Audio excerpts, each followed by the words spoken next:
あばよとこの手も振らずに飛び出したガラクタの街あんなに憎んだすべてがやりきれずしみるのはなぜか憧れた夢さえまだ報われずに人恋しさに泣けば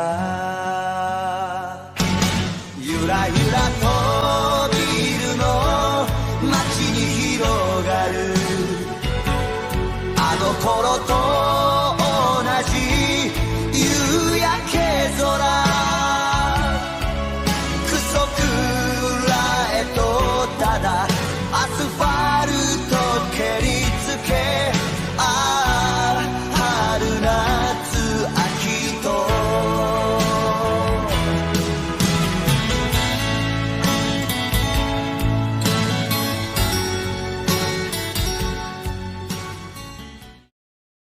Alright, Saturn.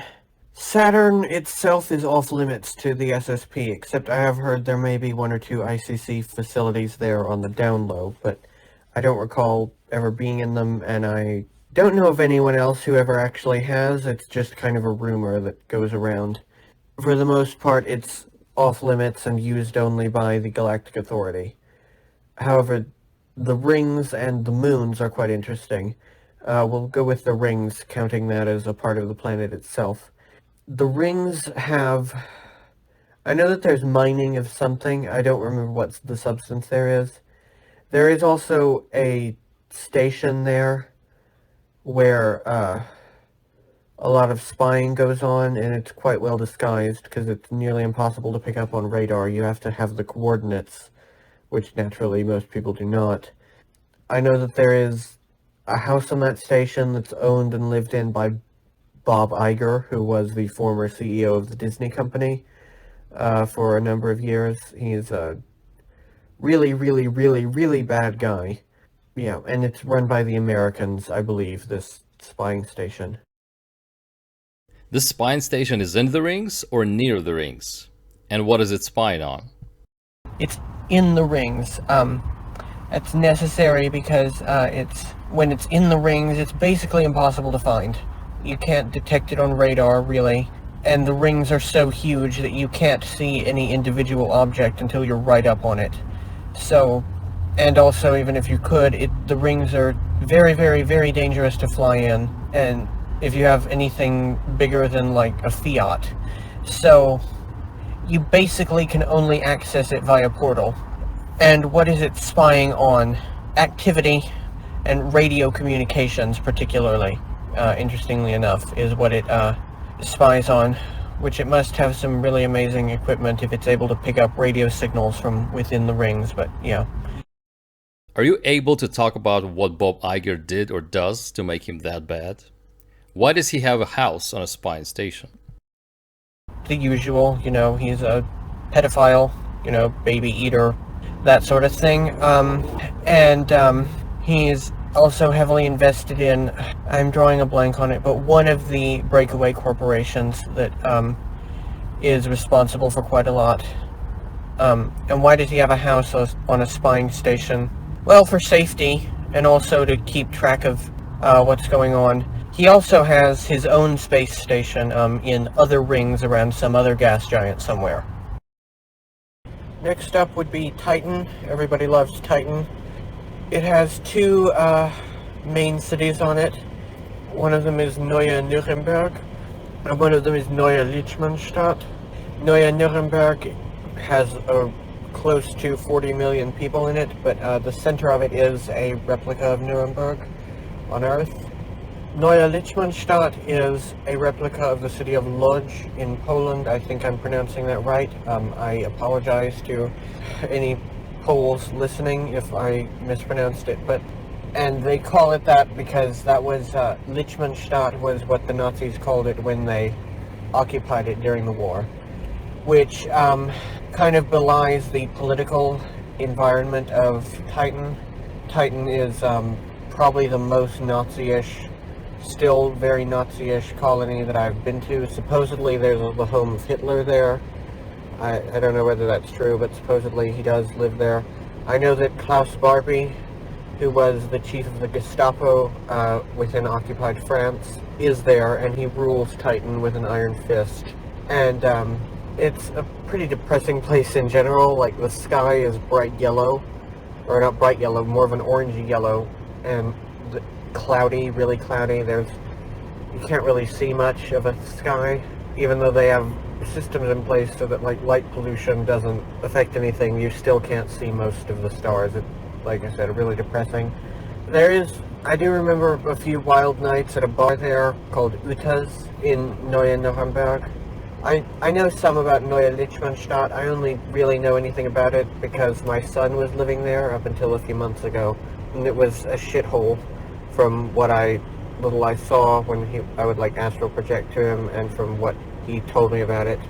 That's it for Titan. What does the ruling Titan with an iron fist imply?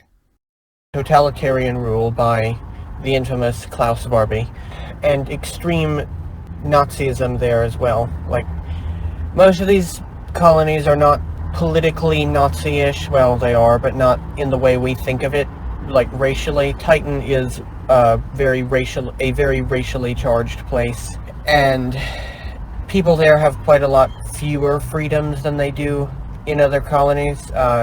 Like, homosexuality is very, very illegal in Titan when it's just not in most places. Like I mentioned, anything interracial marriage or interracial sex or communications with outside colonies without strict authorization, or many books, those things are all very illegal on Titan, and Klaus Barbie ensures that those rules are very strictly enforced. Enceladus, I think it's the second biggest moon of Saturn, not too certain, but at any rate, I have a few memories of it, not very clear. They're from Alex's time in Looking Glass, the period that I'm sure someday we'll cover, because that's a whole long thing. But at any rate, I mostly remember it being really cold, and that you actually can technically breathe the air there, but, like, it's so cold that you really can't. You'd need to be in a full body suit, an environment suit, or else you would freeze to death within moments. Yeah, that's what I have to say about Enceladus. It's not, I don't remember much. So what is there on Enceladus? Colonies? Mining? Well, both, but there's, it's mostly colonial. There is some mining of, I'm trying to remember what it is, silver. Silver is mined on Enceladus to some degree, but not to any humongous extent, and there are a number of colonies there, and there's also a Draco colony, a pure Draco colony on Enceladus. Iapetus is an interesting one, because it's currently being used. I got this from remote viewing, not memories as such, from remote viewing. It is currently being terraformed by the Chinese, mainland China, not Taiwan. They have a kind of a sun amplifier, very much like in, I think it's in The World Is Not Enough, I believe is the Bond movie I'm thinking of, where he had a giant solar mirror. It's like that. It's warming the planet quite rapidly, or warming the moon quite rapidly, melting the oceans, and creating a water vapor atmosphere. That's what's happening there. If you look at pictures of it, there are some pictures where it even looks like there might be a forest on the surface. I don't know quite how that would be possible, but it certainly looks that way, so I don't know. But anyways, that's what's happening there, and there are people living on it already. Chinese people, and I'm sure other people. Oh, Rhea. Rhea I've been to a couple of times. It has a pretty large city on it, or in it, rather. It's mostly an industrial place. They produce a lot of small arms there, particularly under the Heckler & Koch company. Yes, they're in space too. They produce plasma guns, and a lot of them are produced on Rhea. and otherwise it's just a pretty basic working class city. Whose jurisdiction is RIA under? And who provides security for such industrial colonies in general?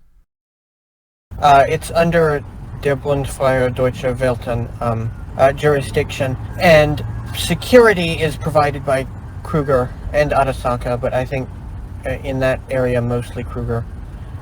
All the colonies around the moons of Saturn are German. Coming up next we have Uranus. There's a diplomatic floating platform in the upper atmosphere of it. It's an ice giant, so it's like a gas giant basically, just trying to be an individual. It's used a lot by the Japanese, so I'm not there very often, but I am occasionally. A really good sushi restaurant that I'm quite fond of there, but otherwise it's a fairly typical diplomatic compound, much like Babylon 5, if you know, where there's different zones for different types of species, and common areas, and giant meeting rooms, that sort of thing. So, who does this Uranus diplomatic station belong to? And what kind of activity do you remember happening there? It belongs to the Japanese breakaway Sen no Taiyo no Tekoku, or their military is Yozuru no Kunshu. And for the audience, Sen no Taiyo no Tekoku means the Empire of 1,000 Suns, and Yozuru no Kunshu means Lords of the Night Sky. It has the typical things you would expect would happen at a diplomatic location. You know, meetings with different alien nations coming and going, and setting up trade deals with the Japanese, and that sort of thing. The moons of Uranus they're not heavily populated by humans. There are Yetis there, believe it or not, that grow up to be 100, 120 feet tall. Absolutely humongous. I remember fighting them a few times. What we used was a blood coagulant bullet. It would kind of burrow under the skin and disperse a capsule that would coagulate their blood within, a few seconds, and, they would go down instantly. Their hearts would burst, and they would go down like that. And this was actually self-disclosed in a Godzilla movie. I think it was Godzilla versus Space Godzilla. Of all the places to find disclosure of that sort of thing. But yeah, so that's how we fought those. The reason it's necessary to fight them is because there is a massive and extremely profitable business on the moons of Uranus, hauling ice from there back to the water-poor planets of the inner solar system, Luna, Mercury, Venus, and Mars. This is where a number of ICC families got their fortune originally, they'll be in the book eventually, but there's a family by the name of Zalinger who are particularly prominent in that. It's a mafia racket, really, is what it is, hauling ice, and I guess it was on their behalf that we were there fighting and killing the Yetis so that they wouldn't be, getting in the way of business. That's a Kyle memory, by the way. He did odd jobs like that, but that's a whole story. Okay, that's about what I would say about the moons of Uranus, Miranda, Puck, Oberon, etc. Beyond there, of course, we have Neptune. Neptune is another ice planet. I remember there's a Neptune station that's in lower orbit. It has a massive amusement park. I would take my son there growing up.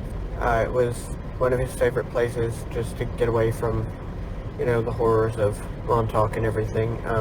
I have fond memories of that place. A lot of it was fairly conventional, roller coasters, themed areas, and all of that. There were some really cool spots, too, that were like a quote-unquote swimming pool, but it was actually just a space that had no gravity in it, and the water was holographic, so you could go swimming fully clothed and with no worries. I should also add that Neptune and Neptunian space is the realm of the Japanese entirely. It's their baby. Like, they own it, essentially. It's technically owned by the Draco, but they lease it out to the Japanese, and they basically pay no attention to it whatsoever. There's also the largest moon of Neptune, Triton, which is home to New Kyoto Colony. which is of incredible significance. It is the capital of the Japanese breakaway. The center of it is a replica of Kyoto, old Kyoto, the old part. It's really pretty. There's also the largest Arasaka family, or Arasaka Robotics manufacturing plant. That is where Kyle's cyborg or synthetic body was made. New Kyoto is also where he is now buried. So yeah, it's of huge political significance. I can also remember being there once on a diplomatic thing as Heinrich, and being given incredibly shitty housing by the woman who was the head of it. The governor, the colonial governor, I should say, who was a clone of the actress Michelle Yeoh, or Michelle Yeoh was a clone of her, which is more likely, but you know, it's semantics. And getting into a massive row with this chick, her name there is something Nagata, I believe is the surname. That's all I can really remember about Triton. I mean, it features in the book some in Volume 2 and beyond. The Arasakas are based there now, after what happened to Vega Prime, which we will get to eventually, but it's where their main estate is nowadays. Past all of Neptunian space is everyone's favorite planet that's apparently not a planet anymore because someone said so, Pluto, and its 2 moons. Charon, I know, is inhabited also. Pluto and Charon are both very heavy SRA areas. There are a lot of SRA sites all around Pluto. I remember being taken there as a child. I know someone else who remembers being taken there. I don't know if he was a child or not, but he was taken there for like vampire ritual shit. Like with actual vampires, not just like people LARPing and drinking blood. These were like actual vampires, apparently. And yeah, those are real. Whether they naturally exist or whether it was some sick people who genetically engineered themselves is anyone's guess. Pluto is also home to a massive cyborg production facility. Now, the ones produced on Triton in the Arasaka plant there are synthetics. They're basically just improved humans. They're or like replicants in the Blade Runner series. They look human, they smell human, they pass for human almost completely, and they're extremely expensive and high-end, and are usually like espionage units and the like. The facility on Pluto is where they make the ones that Penny talks about that are mindless and simply, they're made basically, I'm sorry to be vulgar, but they're made basically to fight or to fuck. And they aren't capable of thinking outside of that or of doing anything outside of that. And those are purchased usually by ETs and by some very, very wealthy people and by militaries. Oh yeah, there's the Kuiper Belt. There are quite a lot of stations out there, artificial stations of various purposes. There is a place on Eris that is quite important, that is where Kruger assets, who are largely cybernetic, go for upgrades. It's a Kruger, I guess, a plant. You go there and you get upgrades. I remember from Jared's life, he knew a girl whose arm was crushed and lost in a hydraulic press as a child, and her parents took her to Eris and had its robotic arm put in its place. It was quite painful. That was the cheap model. They make expensive ones, of course, that are completely seamless and that you can use no trouble, and that you could never tell that they weren't, just your original arm, and after a while even you will probably forget. But those are, of course, very, very, very expensive. There's also Maki Maki, which is another weapons manufacturing place. They manufacture, again, Heckler & Koch firearms. Manufactures a lot there. I've never been there myself. I just know that a lot of the times when you get your plasma guns or whatever while you're there, it'll either be in a crate saying product of Maki Maki, or it'll have a sticker on it saying product of Maki Maki. There are those who argue that humans will never be able to be healthy on other planets and moons because of their different magnetic resonance. Do they generate frequencies in those colonies to keep everyone healthy and sane? They don't generate frequencies, no. And the one and only problem that has ever come up is female fertility. When they started leaving off-world in the 30s and setting up colonies, the women and girls stopped having their periods. And so what became necessary was bioforming, or gene therapy using either the locals or another alien race that had adapted. However, if you take a girl who is prepubescent, then she will adapt and develop normally. And likewise, children or girls born on this planet or moon will have no issues. So, yeah, it's a fairly easy fix. And one other thing that sometimes causes problems is bone density. On really light gravity planets, when you were to bring someone born on Ceres and bring them to Earth, they would essentially have osteoporosis. Their bones would be so thin, and they would be, or not osteoporosis, sorry, brittle bone disease, because your bones are so thin in that gravitational, in such a heavy gravity here. And by the way, our gravity is unnaturally heavy here. Humans are not adapted to gravity this heavy, which proves that this is either the gravity is increased here or this is not our home planet. You know, it's not normal to have to correct your posture and all of that, and for it to be something of a difficulty to stand up straight and, you know, bend over and pick things up and all that. That's not how it's supposed to be. Okay, so, yeah. For the issue that comes up with bone density, what they'll do is people take bone density supplements that takes care of that problem. Or if you're very wealthy, you can have your entire skeleton replaced with a synthetic ferrocarbon material that is much, much stronger than even the strongest human bone. So, yeah. What are the most impressive natural places in the system that can be mentioned? Honestly, the most impressive natural place in the system that I've seen is right here on Earth, and it's the Great Barrier Reef, before it was essentially destroyed. I don't know of anything that can quite top that in nature here. Although there are some really beautiful places on Mars and such, which we've talked about already in the Mars show, what Martian spring is like and so on.